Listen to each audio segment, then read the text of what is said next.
السلام عليكم ورحمة الله تعالى وبركاته. وإذا سلام دمانتين سو دواد أصحابتي إذا آذا ما سنتهين سيدا مرول بي داوتين أصحابتا نقو عصبنا سو دوينا أصحابتا ورنورو جوكتنا آذا ما سنتين مرلوات يمرسد حاد ما شاء الله آذا وفرح صنعي سي آيسو ديرقلسين كومنتيga quruxda badan la iisoo qortay mar walba aadaan igaaga mahad celinaa maasha allah aadaan mahadsantihiin fiidiyoyaasha ii sheer gareeya si ay noogu soo biiraan asxaab cusub oo kale si aan family weyn u naqano asxaabteeda.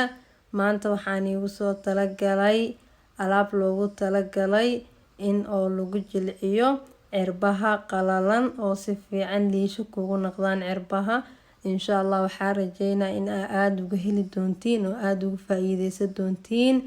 markaas la socod wanaagsan asxaabteeda wax oo fudud laga sameynaa oo guri walba yaalaan oo meel walba aad ka helaysid aad joogtid maasha allah. haddana waxaa halkan ku heesanaa liin oo ku heesanaa, waxaa kaloo ku heesanaa cusbo, waxaa kaloo ku heesanaa garisliin oo ku heesanaa. marka maasha allah saa u wada isticmaaleyna dhan waa nii sharxaa si fiican aan iigu sharxaa sida u fahantiin. marka intaana ka isticmaaleynaa marka saas ula socda asxaabteeda. marka ugu horeysana waxaa isticmaaleysaa biyo qandiir ah kululeysaneysaa.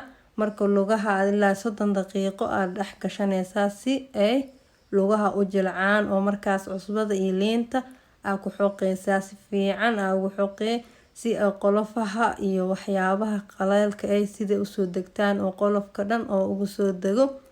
markaas aad garisliinka isticmaaleysaa si ay markaas oo liisho kugu noqdo. habeenkii intaana jiifanin aad isticmaalee marka asxaabteeda saas ula socda. markaa saas u isticmaashid habeenkii markaa oo saas oo biyaha kuleelka ku wixii oo cusbadii liinta aad isticmaashido si fiican ugu xoqtid oo wasaqda wax dhan ay degato. markaas waxaa marineysaa garisliinka markaas waxaa ku xireysaa segsaan ku gashaneysaa. markaas jiifane adi ilaa muddo isbuuc hadaa saas ku wadid maasha allah cirbaha dhan qaleelka iyo jacjaca wax dhan way kareysanayaan liisho ay kusoo baxayaan. marka asxaabteeda waxaan rajeynaa inaad ka faa'iideysateen oo aad uga heli doontiin.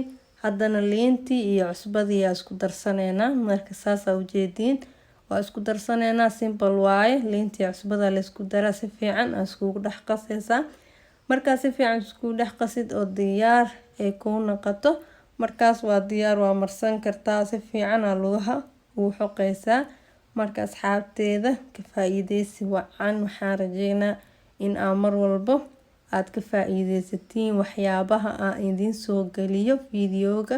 markaa sidaas ay noqdeen saa u wada jeediin asxaabteeda.